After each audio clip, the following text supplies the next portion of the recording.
ও পাকাল ধরে ফেলেছে, পাকাল। এ ছুঁড়ে মারবি, ছোট ছোট ছোট, কাদা যেন গায়ে লাগে না। এই পাত্র চলে এদিকে, চলে কাদা কাদা লেগে যাবে।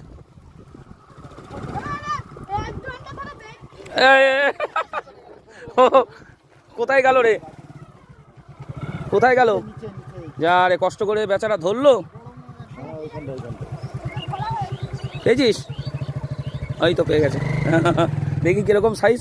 ওই ক্যারাবান গুলো মনে হয়, না না? হ্যাঁ হ্যাঁ, ওই ক্যারাবান ক্যারাবান ক্যারাবান ক্যারাবান। বাহ, এই মাছও আছে তাহলে এখানে। বাহ, ওই জলটা যদি ছেঁচে ফেলা যেত মনে হয় হতো। বাবা, ওই দাদা ধরছে ওই যে ওই প্যাকেটের মধ্যে সব চ্যাং মাছ। চ্যাং না, দেখুন সুন্দর মাছ ধরছে বাচ্চা ছেলেরা। ব্রিজের উপর থেকে আমি ভিডিওটা করছি আপনাদের সামনে। ভালো লাগলে অবশ্যই লাইক কমেন্ট করবেন।